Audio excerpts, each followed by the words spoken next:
Hey guys, Dragon5CDN on the camera, and welcome to a Create mod showcase that I decided I'd do because I made this and I'm kind of really impressed by it, so I kind of thought, you know what, let's just show this off to you guys and see what you all think.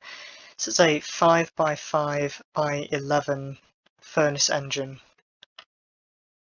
that's just about as compact as I can get it to be without really breaking anything. Like, everything used here is pretty much Create except for the blast furnaces, but everything else and the lever, of course, but everything is Create.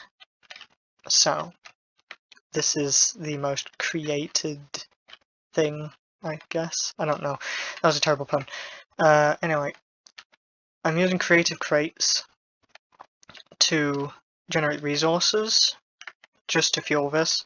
So down here I have a block of charcoal because that's a renewable fuel source that you can just farm trees with the mod and convert them into charcoal. And up here is actually an item from a different mod from the thermal series. We have slag, and slag's recipe chain is basically you smelt gravel, and gravel is made by crushing cobblestone, and cobblestone can be automated with the cobblestone generator, so slag is also capable of being automated now. Why do we need slag? It's because it's processable in the blast furnace.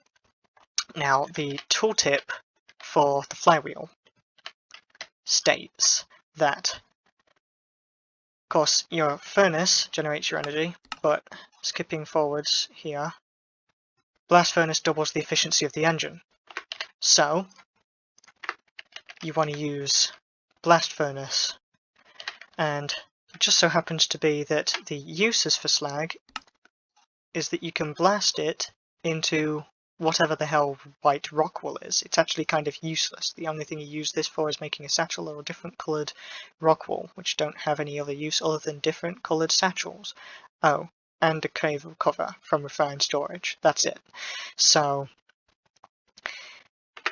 rock wool is pretty much useless, so that's a waste product. So I have a waste chute right here, which, if I get lava, it's basically how we get rid of our waste. So how this works effectively is the consumable goes along this top conveyor, or belt, whatever you want to say. I say conveyor because it's easier than belt. Anyway, goes into these andesite funnels, into the chutes, and down into the top of the blast furnace here to be smelted into rock wool. The charcoal goes along, going into the sides, which is the bottom slot for some reason, which fuels the blast furnace. Now, when the blast furnace fuel is consumed and the tick cycle for smelting begins, the flywheels begin to turn. But with this system, I've not yet learned really how to stop it from putting more than one in at a time, so until there's some sort of way I can figure out doing that, it fills it up pretty quickly, and then the rock wall is formed in the bottom, where the chutes along the bottom drop it onto this belt and into the waste recycling, or recycling, yeah, definitely not. So basically,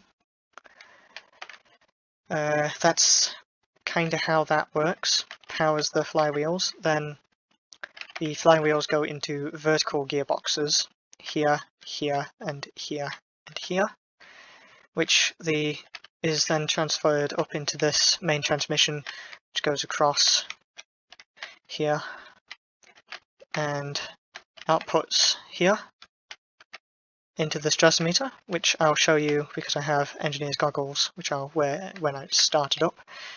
But that's the output, and I have the stratometer there just because it can tell you whether or not you need a bigger engine, or more engines in this case, because this can't get any bigger because it consumes all the resources it makes. Gearbox here drops down into another one, into a clutch, which toggles the engine on and off for reasons I'll explain now. So the clutch connects into this mechanical belt, which first off drops down and powers the waste belt just below there. Goes across into a cogwheel that powers the charcoal fuel belt, and cogwheels up into the slag fuel belt there. And this basically stops this connection and stops these conveyors from operating, so that the system eventually will shut down. Should you ever want to turn the engine off, say for instance you have a shortage of fuel, or you're trying to divert it elsewhere, or you just want to turn the engine off so you can get the last bit of energy out of it. Your choice. Anyway, so I have slag and charcoal in my inventory. I'm going to start the generator. Slag in the top, charcoal in the bottom. Generator begins powering up.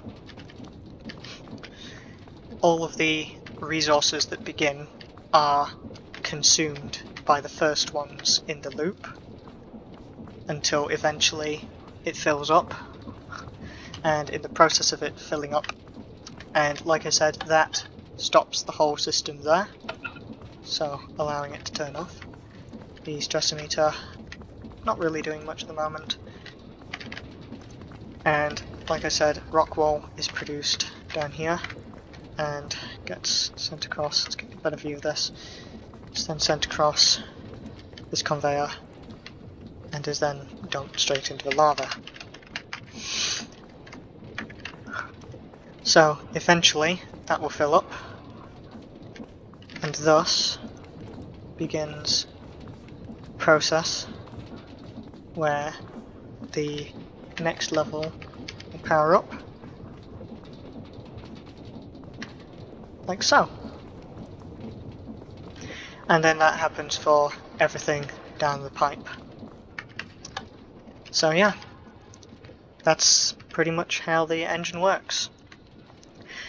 And it's extremely compact, and if I quickly present us with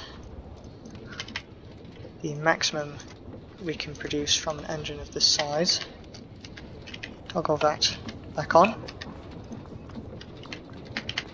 We collect enough resources here. I will now power the entire engine up, and I will show you exactly how much torque this engine produces, because it is a lot. It's a very strong engine, very powerful engine. Mind you, this does create a backlog eventually. It just has to backlog up in here, but this is a perfect 1-to-1 ratio of the blast furnaces to the conveyor speed that's produced. So with the engineer's goggles on, you can see here this produces near, well actually not near, pretty much, it's 200,000 stress units, which is a lot of stress units, and this whole system is closed, so it powers itself, and this will run endlessly because I'm using creative crates. But if you had this hooked up to like another system that this was also powering, that produced the resources for you, then it would still run infinitely even without creative crates. So yeah, that's pretty much how this works. So yeah, I will leave you all with a time lapse of the engine starting up, because I feel like that might be satisfying for some people, and I will see you all in the next one. Bye bye.